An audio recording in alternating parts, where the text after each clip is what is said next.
heard is that this drug is not detectable in blood, that it's a drug that's detectable in urine. And they have in a new test, right? The test Is it a new test?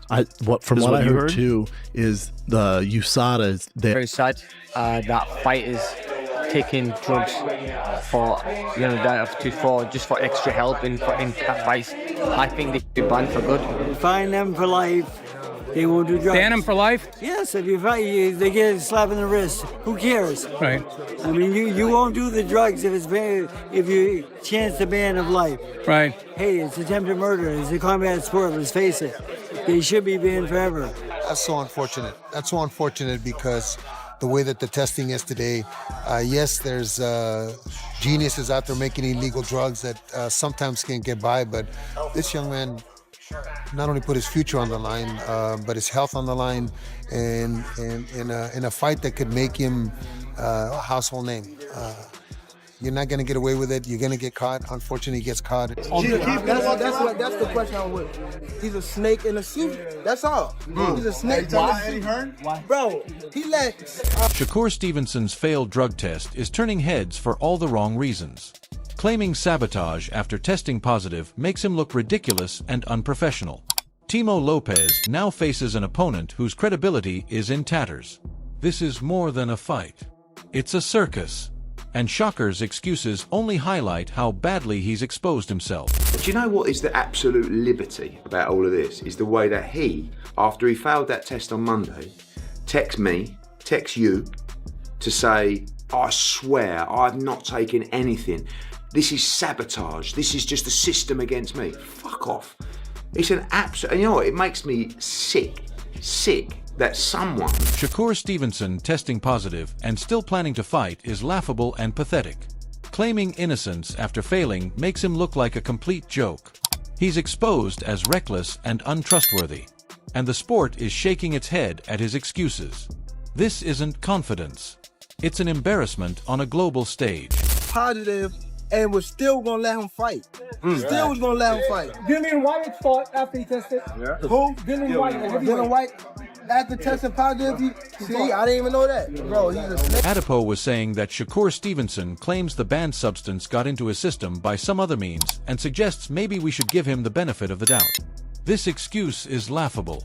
Shakur has embarrassed himself with a pathetic story, and everyone can see he's scrambling to cover up his failure.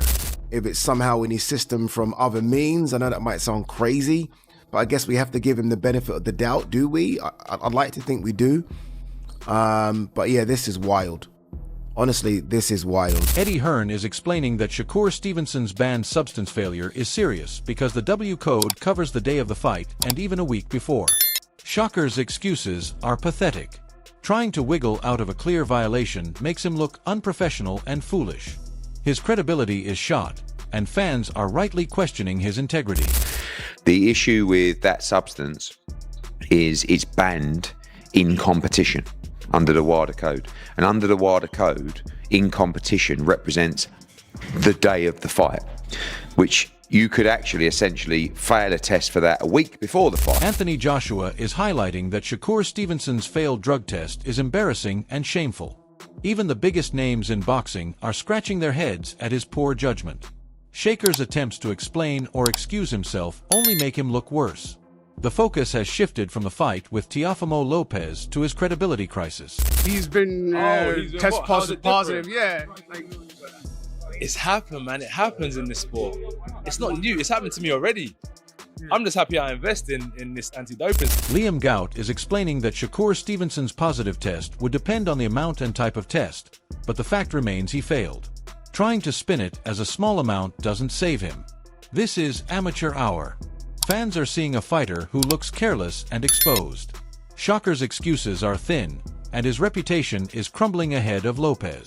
Just chuck it out there. If depending on the amount, that would depend on how long it remains in your system. So from what I can gather, if you've taken a very limited amount, very little amounts, it could stay in your system. But depending on the nature of the test, if it was a saliva test, if it was a urine test, if it was a hair test, it's going to stay in your system a lot longer.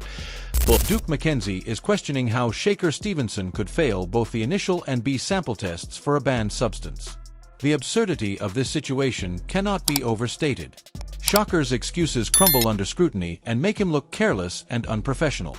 No amount of spinning will hide the fact that he has jeopardized his reputation and career. The boxing world is seeing a fighter who cannot manage his own discipline. This failed test casts a huge shadow over his upcoming fight with Teofimo Lopez and puts all focus on Shakur's poor choices rather than his ability to perform in the ring. How can he give a sample and then a B sample and they both come back positive for a banned substance? It doesn't make any sense. Adam Catatarol emphasizes that failing a performance-enhancing drug test is shocking and deeply disappointing. Shakur Stevenson has managed to embarrass himself on a massive scale. Fans and fellow fighters are shaking their heads at someone who cannot follow basic rules of the sport. This failure is not just a personal mistake. It's a public spectacle, and it severely undermines any trust in him as a competitor. Every excuse he gives makes him look worse, and now his preparation for Teofimo Lopez is overshadowed by controversy. This scandal could define his career more than any fight ever will. Incredibly shocking. When any fighter fails a performance-enhancing drug test, it is incredibly shocking and disappointing. And Spencer Oliver is completely shocked that Shakur Stevenson had cocaine in his system, calling it absurd. This is not only unprofessional but also laughably careless for a fighter preparing for Teofimo Lopez. It shows a complete lack of discipline and awareness of the consequences. Shakur's excuses are flimsy and cannot hide the embarrassment he has brought upon himself. The boxing world is witnessing someone who is willing to risk their career and reputation for reckless behavior. This incident turns the spotlight away from the fight and onto Shakur's personal failings, making it impossible to take him seriously as a contender. Right now. Blown away by what it is, recreational drugs, cocaine. You just go, how has that got in your system? He's got some explaining to do for one, and you think with what you had on the line, and with what what was coming up for you, and the opponent you had in front of you, you just go like cocaine in your system. It's Carl Frampton points out the dangers of performance-enhancing drugs in boxing and believes offenders should be banned for life. Shakur Stevenson has shown complete disregard for this principle. His failed test is not only embarrassing but also dangerous, putting himself and others at risk. The fact that he allowed this to happen so close to a major fight with Teofimo Lopez shows a shocking lack of professionalism. Fans and fighters alike are left questioning whether he can even be trusted in the ring. This is not a simple mistake. It is a massive failure that overshadows any boxing ability he may have. High-profile guys getting caught, and it's just horrible. Genuinely, and I know you without going fucking fully mental here, I just believe if you're caught with any performance-enhancing drug, you should be banned. Adam Smith notes that the situation with Shakur Stevenson is still unfolding, but the surprise is obvious. The fact that this news broke through social media rather than official channels highlights the chaotic and unprofessional nature of Shakur's actions. He has turned a major fight with Teofimo Lopez into a scandal, and the focus has shifted entirely to his mistakes rather than the ring. This is the public humiliation for someone who should be disciplined and focused. Shakur's credibility and reputation are in tatters, and every observer is now questioning whether he can be trusted to compete at all. Surprise, and I'll wait and see what happens. I mean, I don't know the findings. We don't know. I haven't seen statements really. I don't know. It's come out in the social media world. Duke McKenzie is bluntly stating that Shakur Stevenson is not world-class and questioning his overall skill. After the failed drug test, this criticism hits even harder. Shakur is now a fighter who cannot even maintain credibility outside the ring, and his excuses make him look ridiculous. Fans and analysts are questioning whether he truly belongs at the top level or if he has simply been lucky.